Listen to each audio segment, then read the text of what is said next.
What's up, everybody? Ben Razza here for Odd Chopper, bringing you all things college basketball. Saturday, February 25th in the sports world. There's only like 150 games today. I think we can find a couple, put them together, and build out our CBB card. That's what we're going to be doing if you're just joining us for the first time. Checking out the channel. Welcome aboard. Welcome to Odd Chopper. This is what we do. Free betting content. Hit the like button. Subscribe to the channel. Let's dive into the games. Again, we have marquee action all over the place. First game up, going to the Big 12. I'm going to big-time teams. Texas at Baylor. Baylor minus 3.5 points at minus 110. These are good teams, like I said. Texas, let's start with them. 22-6 on the year. They beat Baylor the first time. They've won 3 of 4. But then when you start to dive in, what do we see? Like we see with a lot of teams, road splits. They've lost their last 2 road games. They shoot much worse on the road. 35% from 3. It drops to 31% on the road. They're a guard-heavy team, pair of guards averaging double figures. Texas is a good team. I'm not here to knock them at all. Situationally, though, in the Big 12, we've seen this time and time again. Go on the road, good luck. And Baylor is in the buy low spot that I want. I've been looking at this with a lot of teams. Baylor's 20-8. They've lost 2 straight, but they had probably the worst situation you could be in. They had to go to Kansas and then to the Octagon of Doom to Kansas State in back-to-back games. They lost both. Now they come back home where they haven't lost since early January. They're a guard-dominant team. They've got multiple three-point shooters, but they're in their own gym. Obviously, they shoot better there. This is a strong team. I trust them immensely at home. And to get things started, I think they're simply going to hold serve, as we've seen time and time again. What Texas did to Baylor, what Kansas did to Baylor, what Baylor's done to these teams in their building. I will just add one more to the list here in the Big 12. Give me Baylor minus 3.5.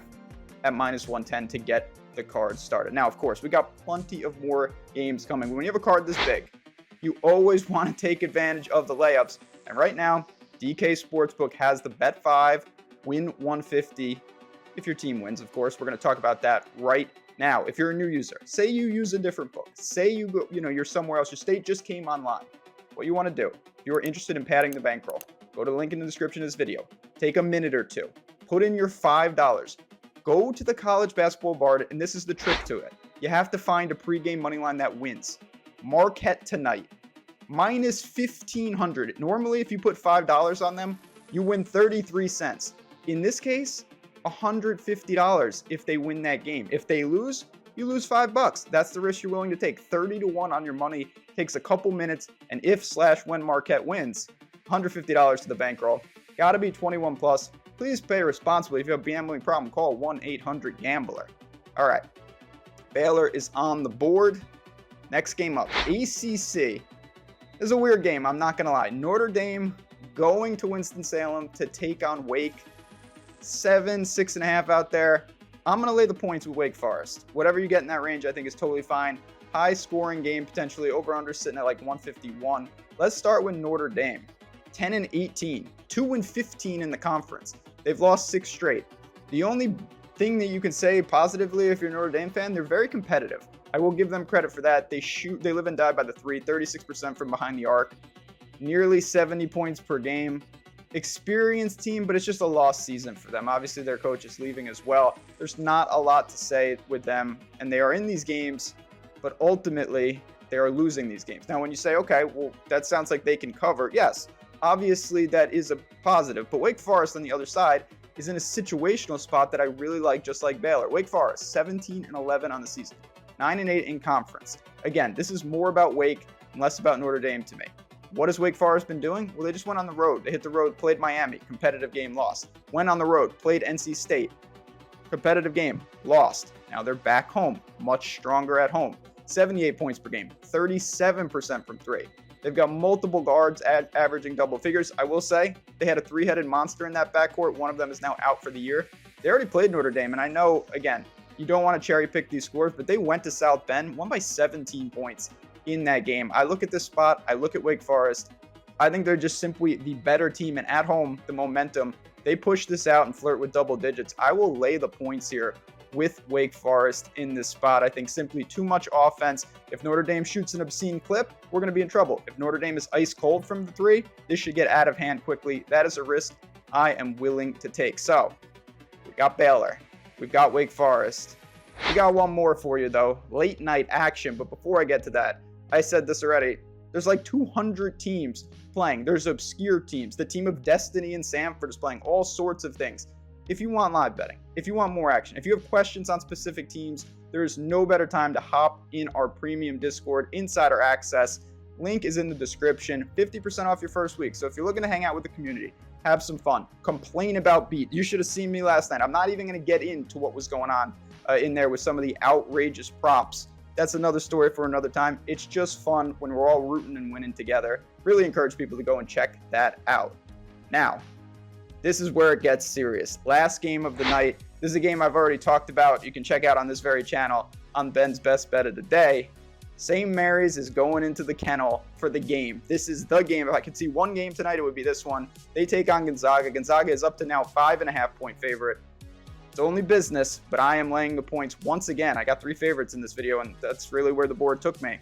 I think Gonzaga shows that they're still the team to beat out there. But let's start with St. Mary's. St. Mary's is 25-5, 14-1 in the conference. And normally, when you talk about that conference, when you see 14-1, you say, okay, they beat all the random teams and they lost to Gonzaga. That's not the case. They lost to Loyola Marymount. They beat Gonzaga in their gym in overtime in a game that I think they objectively should have lost. They rallied really late and forced overtime and won. St. Mary's is a disciplined team. We know what they want to do. Be efficient, slow tempo, 72 points per game, 37% from 3, 4 guys in double figures, super healthy team. Top 7 guys in minutes for this team played in every single game this year. So they are just an intact core. They know who they are. They're going into the kennel, though. You're going into the kennel. It doesn't get worse than this. Gonzaga, for all the, complaints and maybe rightful criticism, they're still 24-5. They're 13-2 in the conference. They lost to St. Mary's, and they lost their 70-plus home win streak to Loyola Marymount, who apparently is a giant killer. Gonzaga is still rolling teams, 88 points or more in 5 straight games. They average north of 90 points per game at home. That would be best in the country. They shoot 52% from the field. That would be best in the country. I know that St. Mary's is a good team. This is just a really, really tough spot for them. I think Gonzaga, this is probably the biggest conference game that they've had in, a decade maybe. I don't think that's a stretch to really say. And I just look at this with Timmy on the inside, with these shooters on the outside that are getting better. Too much offense. They can speed up St. Mary's if they do that. I'm not going to say the game gets out of hand because St. Mary's is a disciplined team, but I will say that Gonzaga is going to control. I will lay 5. It's already moving up 5.5. I'm fine with that. And last thing here, when I look at these games stylistically, I always like to look at the total just to see what are the books saying. Is it going to be, 155, which would indicate Gonzaga really controls tempo? Is it going to be 125, which says St. Mary's controls tempo? It's at 140.5 right now, which of course is about right in my opinion, but I do think it shows that St. Mary's is going to have to speed up a little bit. And if Gonzaga controls, I think it's going to go over the total, and that really helps us even more. So to round out things here, I'll lay the points with the Zags. Come at the king, you best not miss. Gonzaga takes control tonight and avenges that loss, that bad loss to St. Mary's the first time. They had that game and slipped through their fingers. But there you have it, everyone. Quick recap before I bounce on out of here. We got Baylor -3.5, Wake Forest -7, and the Zags at home -5.5. Again, if you have any questions, you can find me in Discord. You can find me on Twitter at JazzRazDFS. Have a great Saturday ahead. Enjoy all the content from across all the sports. And of course, stay tuned here at OddsChecker for more college basketball as the tournament approaches. Take care, and we'll talk to you guys soon.